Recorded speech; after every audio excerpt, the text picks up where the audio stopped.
Good morning, student. My name is Aarti and my channel name is Physics with Aarti. In this channel, I teach you physics which is related to class 9, 10, 11, 12, BSc, MSc. Again and again, if you like my channel, if you like physics के note, then please subscribe my channel, share with the friend, क्योंकि notes are most important. आप किसी भी चीज़ को कितना भी समझ लीजिए, लास्ट पेपर में आपको नोट्स लिखने होते हैं जिसके बेस पर आपके एग्जाम में डिवीजन बनती है. So for examination purpose notes are most important. Again share with the friends ताकि उनको भी आपके तरह नोट्स प्रोवाइड हो सके. एंड अगेन जिसने पहले से मेरे चैनल फिजिक्स से रिलेटेड वीडियो देखी उसे पता है कि मेरी क्लास 11 का चैप्टर चल रहा है थर्ड, जिसमें से कि मैंने आपसे कहा था कि मैं ये टॉपिक अपनी नेक्स्ट वीडियो में शुरू कराऊंगी. So without any wasting of time let's begin start. Position, path length को डिस्टेंस कहते हैं और डिस्प्लेसमेंट क्या होता है. अर्लियर इससे पहले हम पहले पढ़ चुके हैं that motion is change in position. Motion क्या होता है कि उसकी पोजीशन में चेंज होता है ऑफ एन ऑब्जेक्ट की विद टाइम के साथ. इन ऑर्डर टू स्पेसिफाइड मतलब बताने के लिए, पोजीशन को बताने के लिए we need to use a difference point. हमें एक डिफरेंस पॉइंट जिसे हिंदी में कहते हैं संदर्भ बिंदु की जरूरत होती है. And a set of axis और एक्सिस की जरूरत होती है, जैसे एक्स वाई जेड. ठीक है. इट इज़ कन्वीनियंट टू सुविधाजनक होता है, कन्वीनियंट में सुविधाजनक टू चूज एक रेक्टेंगुलर कोऑर्डिनेट की सिस्टम में consisting of three mutual perpendicular axis होती हैं, जो कि लेबलिंग मतलब हम इसे किसकी सहायता से बताते हैं, परपेंडिकुलर एक्सिस को X Y Z axis. The point of intersection of this axis, जो पॉइंट ऑफ इंटरसेक्शन होता है इस एक्सिस का, उसे हम क्या कहते हैं, ओरिजिन ओ कहते हैं. And serve as the reference point, इस रेफरेंस पॉइंट को हिंदी में कहते हैं मूल बिंदु, केंद्र बिंदु की तरह कार्य करता है. जो कोऑर्डिनेट होता है ये एक्स वाई जेड और एन ऑब्जेक्ट, ये कि बताते हैं डिस्क्राइब करते हैं पोजीशन ऑफ एन ऑब्जेक्ट की with respect to coordinate system के संदर्भ में. टू मेजर टाइम, हमें टाइम निकालने के लिए वी पोजीशन अ क्लॉक, हमें क्लॉक मानते हैं. We position a clock in this system, clock का यूज़ करते हैं या उसकी स्थिति को हम देखते हैं कितने बजे. तो जैसे अगर हमें टाइम निकालना हो कि 5 o'clock है, कितने बजे, तो हम घड़ी को देखते हैं. तो वही हम कह रहे हैं कि पोजीशन ध्यान में पोजीशन रखते हैं हम. ठीक है. This coordinate system along with the clock constitute होता है निर्देश तंत्र, मतलब जो हमें बताता है एक फ्रेम ऑफ रेफरेंस. ये क्या होगा, हमारा frame of reference. If one और मोर कोऑर्डिनेट ऑफ एन ऑब्जेक्ट, यदि ऑफ एन ऑब्जेक्ट की चेंज हो रहे हैं टाइम के साथ, तो वी से दैट हम कह सकते हैं कि object is in motion, object motion में है. अदरवाइज तब ऑब्जेक्ट, वरना ऑब्जेक्ट किस में होते हैं, इस said to be at rest, उससे कहते हैं रेस्ट में होते हैं with respect to the this frame of reference, इस फ्रेम रेफरेंस के संदर्भ में. The choice of a set of axis, जो हम चॉइस मानते हैं इस सेट ऑफ एक्सिस की ना फ्रेम ऑफ रेफरेंस में, वो डिपेंड करती है सिचुएशन में. For example for describing motion, for example यदि हम किसी मोशन को डिस्क्राइब कर रहे हैं इन वन डायमेंशन में, we need only one axis, हमें केवल वन एक्सिस की ज़रूरत है. और टू डिस्क्राइब इन 2 या 3 डायमेंशन में, तो हमें कितने सेट की ज़रूरत है, 2 या 3 एक्सिस की. अभी जो मैंने पेंसिल से काट रखा है, आप चाहे लिखें या ना लिखें, मैंने इसलिए काट रखा है ताकि आपके नोट्स बड़े ना हो जाए, लेकिन जो मैंने काट रखा है वो सही लिख रखा है. तो सो without any wasting of time let's begin start. और चाहे तो आप इसे ना लिखें तो भी कोई फ़र्क नहीं पड़ता, जो मैंने पेंसिल से काटा, चाहे लिखें ना लिखें इससे कोई फ़र्क नहीं पड़ता. बस ये है कि आपके शॉर्ट्स छोटे हो जाएंगे, जो कि ज़रूरी भी है और इसलिए मैंने काट रखा है, वरना पेपर आपका 3 घंटे का होता है. तो इस बेस पर मैंने इसलिए काट रखा है, चाहे इसे लिखें लिखें, आपकी मर्जी है. पर चूंकि मैंने सही लिखा है तो मैं इसे पढ़ाती हूँ. Description of an event depend on the frame of reference, choose for the description. ठीक है. जिसे क्या समझाया, for example when you say that a car is moving, car एक मूव कर रही है ऑन अ रोड में, यू आर डिस्क्राइब, हम डिस्क्राइब करते हैं कार को with respect to frame of reference, जो कि अटैच होती है हमसे, यू से, और टू द ग्राउंड, ग्राउंड से. But with respect to the WRT मतलब with respect to frame of reference से, जो कि अटैच होता है विद अ पर्सन, जो कि सिटिंग बैठा होता है कार में, और कार किस में होती है, रेस्ट में.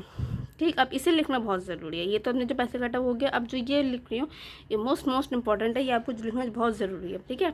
टू डिस्क्राइब द मोशन को डिस्क्राइब करने के लिए हम एक अलॉन्ग स्ट्रेट लाइन में we can choose an axis, हम एक एक्सिस को चूज़ करते हैं, एक्स एक्सिस को, सो दैट इट्स कॉन्सेप्ट, ताकि कॉन्सेप्ट मेल खाएँ with the path of the object में. We then measure the position of the object, अब हम ऑब्जेक्ट की पोजिशन को मेज़र करेंगे विद रेफरेंस के सापेक्ष टू अ कन्वेंटली सुविधाजनक चूज़ करते हैं ओरिजिन, मूल बिंदु से ओ, हमने उसे ओ माना है एज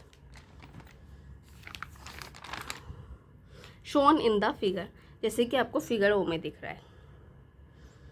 ठीक. Position to the right of O are taking positive and to the left of O as negative। Natural सी बात है, O से यहाँ पे O से इस तरफ माइनस ली जाएगी, O से इस तरफ सारी प्लस ली जाएगी। ठीक, flowing this convention the position coordinate of P Q in figure are 360 and 240। P की 360 है, क्यू की 240 है। Similar the position of coordinate of point R is minus के 120 मीटर। ठीक, ये देखिए ये रहा मेरा डायग्राम। सही, फिर मैंने नीचे का लिख रखा है figure x axis origin and position of the car at different time P Q are में। पी में 360, क्यू में है 240, ओ में है 0, आर में माइनस के 120 मीटर और एक्स एक्सिस में मूव हो रहा है। तो इस बेस पर हम समझाएंगे पाथ, लेंथ और डिस्टेंस क्या होता है। पथ की लंबाई कहते हैं जिसे, डिस्टेंस को दूरी कहते हैं। It is the length of the actual path. ये लेंथ होती है एक्चुअल पाथ की ट्रैवल जो कि तय की जाती है बाय बॉडी के द्वारा between its initial and final position, उसकी अंत शुरू की और अंत की पोजीशन में। Consider the motion of the car है, मोशन ऑफ द कार ले रहे हैं एक अलॉन्ग स्ट्रेट लाइन में। We choose the X axis, हम एक्स एक्सिस को चूज करते हैं such that it coincide with the path of the car motion, जिससे वो कार के मोशन को कोइंसाइड करे। And origin O the axis as the point from where the car started, और ओ को जो मैंने अभी दिखाया था उस वहाँ पे से कहते हैं कार स्टार्ट हो रही है। Moving that is the car was at X equals to 0 at T equals to 0, जो कि मैंने दिखा रखा है ना। ओ के नीचे क्या है 0, तो वहाँ से वो शुरू हो रही है। Let P Q R represent the position of the car, जो कि भी दिखाया मैंने डिफरेंट टाइम और डिफरेंट इंस्टेंट ऑफ टाइम, अलग अलग टाइम पे। Consider 2 cases of motion, 2 case ले रहे हैं मोशन के। In the first case car move from O to P, then the distance move by the car is O P 360। O में क्या है 0, पी में क्या है 360, इनके बीच क्या होगा, इन दोनों को प्लस करेंगे। डिस्टेंस या पाथ लाइन निकालने के लिए हम हमेशा क्या करते हैं, प्लस करते हैं। तो डिस्टेंस क्या होगी यहाँ पे हमारी 360 होगी। ठीक, and this distance is called path length travels by the car. In the second case में देखो ओ से P and then move back from P to Q. O से पी में जा रहा है, ओ क्या है 0, पी क्या है 360, तो 360 हो गया ओ से पी के बीच डिस्टेंस। और पी से क्यू, पी में 360, क्यू में 240, 360 240 को माइनस करेंगे 120। ठीक, तो मैं 360 प्लस 120 को प्लस करूँगी तो मेरा आ जाएगा 480 मीटर। ठीक, path length is a scalar quantity. Path length एक स्केलर क्वांटिटी है, एक quantity a quantity that has magnitude, उसके पास मैग्नीट्यूड होता है ओनली, नो डायरेक्शन नहीं होती है। पाथ लेंथ और distance covered is always positive, क्योंकि इसमें प्लस किया जाता है तो इसे पॉजिटिव होगा। और 0, इट्स ऐसा यूनिट इज मीटर, इसकी ऐसा यूनिट मीटर होती है। और CGS unit is centimetre. Displacement कहता है विस्थापन किसे कहेंगे, the displacement of an object. Displacement object में इज द चेंज हो रहा है in the position of an object, position की ऑब्जेक्ट में is in a fix direction में। इट इज़ द शॉर्टेस्ट और the straight line path is छोटा होता है, या स्ट्रेट लाइन पाथ होता है जो कि मेजर करता है the direction from initial to the final point. As displacement has both magnitude. Displacement एक ऐसा होता है जिसके लिए आपको मैग्नीट्यूड डायरेक्शन दोनों की जरूरत होती है, so it is the vector quantity. चूँकि इसमें डायरेक्शन की जरूरत होती है तो इट में पॉजिटिव, नेगेटिव और 0। Its SI unit is metre, its CGS unit is centimetre. For example from figure A, displacement of the car in moving from O to P। ठीक, O टू P, तो क्या आएगा, P में किस में था 360 और O में क्या था 0, तो 360 माइनस 0 360 मीटर। जब हम डिस्प्लेसमेंट निकालते हैं तो हम हमेशा माइनस करते हैं। ठीक है, इस बात का ध्यान रखिएगा।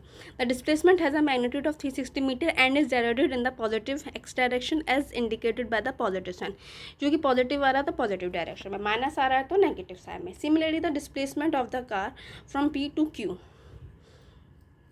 ठीक, Q किस में था 240 में, P किस में था 360। हम लास्ट वाले में, जब P से Q में जा रहा है तो हम लास्ट वाले में से पहला वाला घटाते हैं। लास्ट वाला Q में गया, Q किस में था 240 में, P किस में था 360 में, दोनों को माइनस करेंगे तो माइनस के 120 मीटर आएगा। The negative sign indicate the direction of the displacement. Negative sign किसकी बताती है, डायरेक्शन ऑफ डिस्प्लेसमेंट की बताती है। Thus it is not necessary, ज़रूरी नहीं है टू यूज़ वेक्टर नोटेशन को यूज़ किया जाए फॉर डिस्कसिंग मोशन को डिस्कस करने में ऑफ ऑब्जेक्ट इन 1 डायमेंशन। ये मैंने जो पेंसिल से कर रखा, चाहे ना लिखे मर्जी है, पर चूँकि सही है इसलिए लिखवाना ज़रूरी है। पेंसिल से इसलिए किया गया ताकि आप चाहे लिखें ना लिखें। ठीक, पर जो पेंसिल से नहीं काटा है मैंने उसे तो लिखना ज़रूरी है। The magnitude of displacement may or may not be equal to the path length traversed by an object. Magnitude जो डिस्प्लेसमेंट का होता है वो पाथ लेंथ के बराबर हो भी सकता है, नहीं भी हो सकता है. फॉर एग्जाम्पल, यदि आप एग्जाम्पल लेते हैं for the motion of the car का मोशन हो रहा है ओ से पी में, पाथ लेंथ क्या होगी प्लस के 360 मीटर. क्यों? क्योंकि पी में क्या है 360 और ओ में क्या था 0, दोनों को प्लस करेंगे 360 और 360 माइनस 0 तो भी 360. तो इस कंडीशन में दोनों बराबर हैं. तो देखिए मैंने ये लिख रखा है, in this case the magnitude of the displacement 360 metre is equal to the path length 360 metre.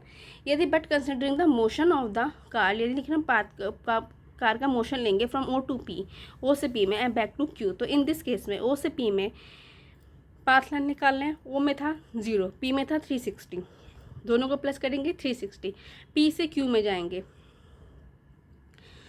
Q में था 240, पी में था 360, दोनों को माइनस करेंगे 120 और 360 120 को प्लस करेंगे 480 मीटर. ये क्या निकला पाथ लेंथ. अगर मुझे डिस्प्लेसमेंट निकालनी हो, ठीक है, तो लास्ट में कहाँ पहुँचा है वो क्यू में. क्यू में क्या है 240. तो शुरू कहाँ से हुआ था ओ में क्या था 0.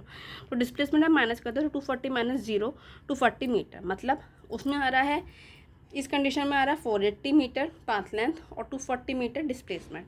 तो दोनों बराबर नहीं है. The magnitude of displacement 240 metre is not equal to the path length 480 metre.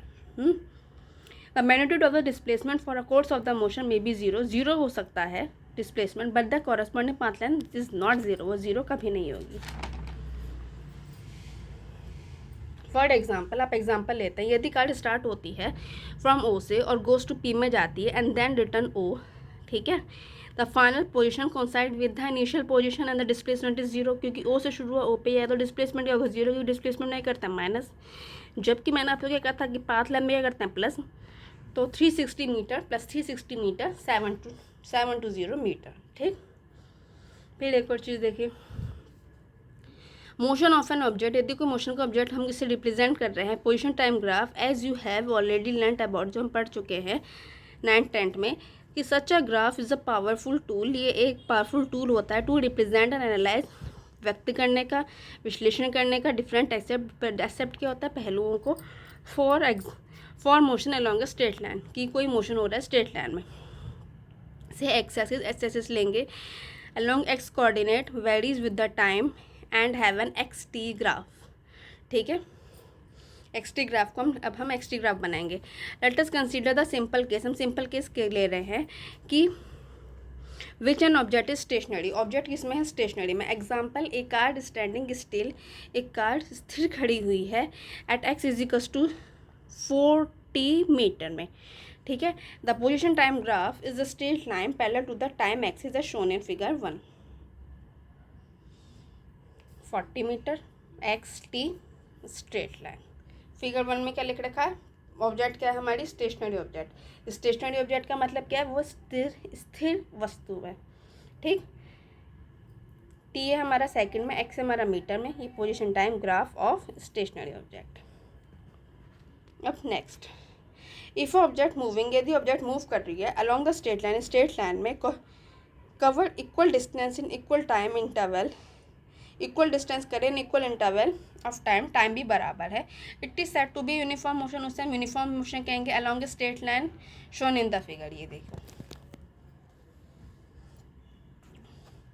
Show the position time graph of such motion. Position time graph तड़ी XT. फिगर सेकंड क्या है, an object in uniform motion. ठीक, position time graph of an object in uniform motion, position time graph of an stationary object.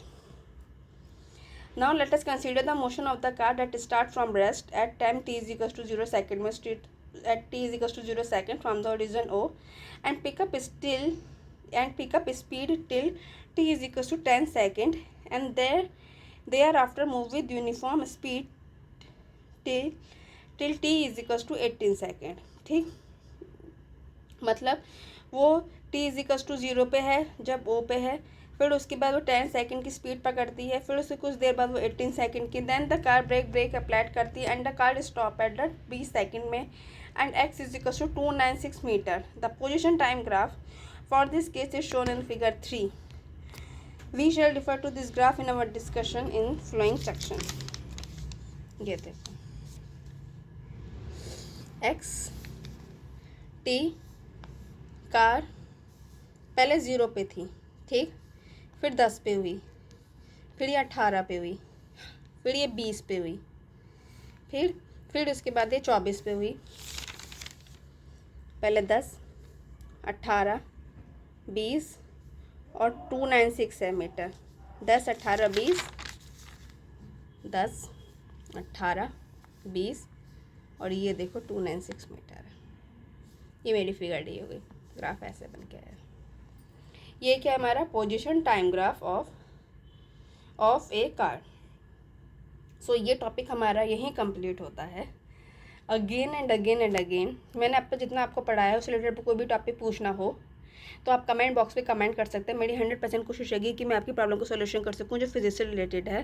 Again इसके अलावा यदि कोई 9, 10, 11, 12, 11 के student सुन रहे हैं, BSc MSc के स्टूडेंट को फिजिक्स से रिलेटेड कोई भी टॉपिक पूछना हो तो कमेंट बॉक्स पे कमेंट कर सकते हैं। मेरी 100% कोशिश रहेगी कि मैं आपकी प्रॉब्लम का सोल्यूशन कर सकूँ जो फिजिक्स से रिलेटेड है। Again and again also please subscribe my channel, share with the friend, क्योंकि नोट्स आर मोस्ट इंपॉर्टेंट। किसी भी चीज़ को कितना भी समझ लीजिए, लास्ट पेपर में आपको नोट्स लिखने होते हैं जिसके बेस पर आपकी एग्जाम में डिवीजन बनती है। So for examination purpose notes are most important. So please subscribe my channel and share with your friend. Again next video हम करेंगे average velocity and average speed. और again please subscribe my channel. Okay student, bye.